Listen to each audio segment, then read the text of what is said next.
Assalamualaikum warahmatullahi taala wabarakatuh. Apa khabar semua murid-murid tingkatan 3 KUP 2021? Okey, apa khabar Hakim? Apa khabar Hajar? Apa khabar Syahmi? Baiklah, hari ini kita akan masuk tajuk adab ketika di masjid dan di surau. Okey, adab-adab ketika masuk ke dalam masjid. Yang pertama, menanggalkan kasut ataupun alas kaki. Kita nak masuk masjid, kita tidak boleh memakai kasut ataupun alas kaki kerana itu adalah kotor. Kita kena jaga kebersihan. Yang kedua, memasuki masjid atau surau dengan mendahulukan kaki kanan. Yang ketiga, membaca doa ketika masuk masjid. Kita baca basmalah dulu. Bismillahirrahmanirrahim. Masuk dengan kaki kanan. Lepas tu kita baca doa. Allahumma ftahli abwaba rahmatika. Maksud dia, ya Allah ya Tuhan kami, bukakanlah kepada kami pintu-pintu rahmatmu. Lepas tu kita pun masuk ke masjid. Allahumma ftahli abwaba rahmatika. Kita masuk dengan kaki kanan kita. Kan, kita masuk dengan kaki kanan kita. Lepas tu kita baca doa. Lepas tu kalau ada orang lain di dalam masjid itu, kita ucapkan salam kepada orang yang berada di dalam masjid. Assalamualaikum warahmatullahi taala wabarakatuh. Assalamualaikum. Okey. Itu adalah adab-adab ketika kita nak masuk masjid. Yang kedua ialah adab semasa kita berada di dalam masjid atau surau. Kita dah masuk masjid tadi atau surau. Sekarang kita dah berada dalam masjid. Apa adab-adab dia? Ustaz bawakan 5. Okay, yang pertama, menunaikan solat sunat tahiyatul masjid. Sebelum kita duduk, kita dah berada dalam masjid, kita solat sunat tahiyatul masjid. Yang kedua, kita niat beriktikaf di dalam masjid. Yang ketiga, kita duduk menghadap kiblat. Yang keempat, kita melakukan ibadah-ibadah tertentu seperti membaca Al-Quran, berzikir dan sebagainya. Dan yang kelima, kita tidak melakukan perkara-perkara yang sia-sia seperti berbual-bual atau bercakap-cakap kosong, bergurau-gurau, berlari-lari dan sebagainya. Baiklah, seterusnya Ustaz nak terangkan kepada kita semua adab-adab ketika kita nak keluar masjid. Mula-mula kita nak masuk masjid, dah ada adab-adab dia. Ustaz dah terangkan tadi. Ketika kita berada dalam masjid, ada adab-adab dia. Ustaz pun dah terangkan tadi. Yang ketiga pula, adab-adab kita nak keluar daripada masjid. 4 Ustaz bawakan. Yang pertama, kita keluar dengan hati yang tenang. Kita keluar dengan keadaan yang tenang. Okay? Keluar pada masjid dengan keadaan yang tenang. Jangan berebut-rebut nak keluar ataupun jangan gopoh-gapah. Okay. Yang kedua, kita keluar dengan mendahulukan kaki kiri kita. Jika kita nak masuk tadi ke dalam masjid, kita masuk dengan kaki kanan, kita baca doa Allahumma ftahli abwaba rahmatika.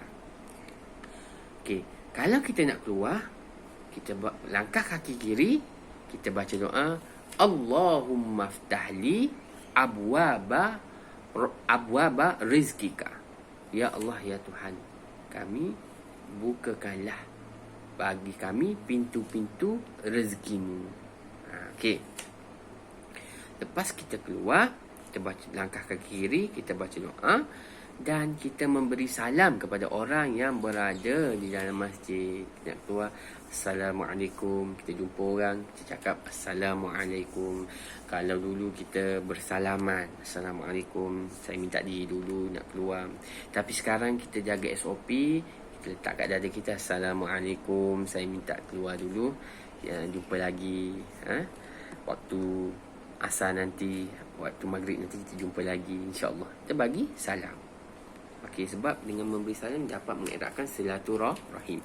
Baiklah, seterusnya Ustaz nak cerita tentang kelebihan menjaga adab di masjid dan di surau. Yang pertama, dapat melakukan ibadah seperti solat dengan keadaan selesa dan khusyuk kalau kita menjaga adab kita. Yang kedua, akan mendapat rahmat dan keredaan serta pahala daripada Allah Subhanahu Wa Taala.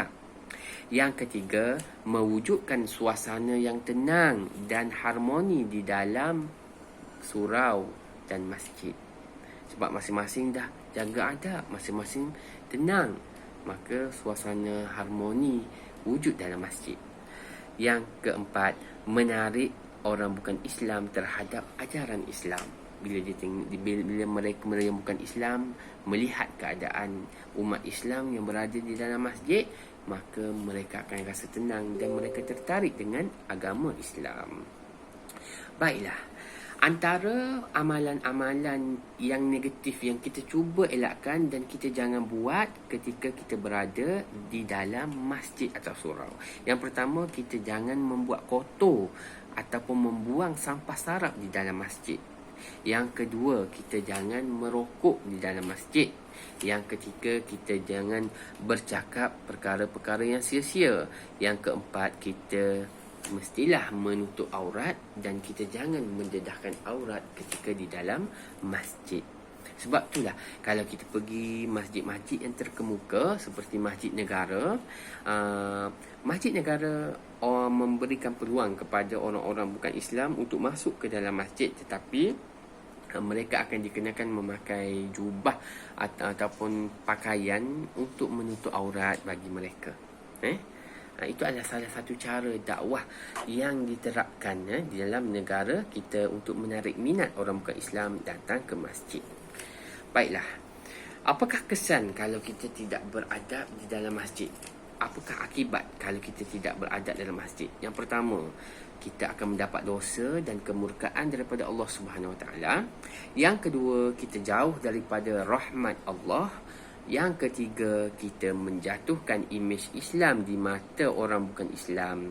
Dan yang keempat, masyarakat Islam tidak akan hormati orang Islam. Masyarakat Islam tidak akan dihormati oleh orang bukan Islam kerana tidak beradab di dalam rumah ibadah Allah Subhanahu Wa Taala. Okey. Baiklah. Nanti Ustaz akan berikan soalan, 5 soalan. Kamu semua jawab dan hantar kepada Ustaz sebelum kelas kita berakhir. Wabillahi taufiq wal hidayah. Assalamualaikum warahmatullahi taala wabarakatuh.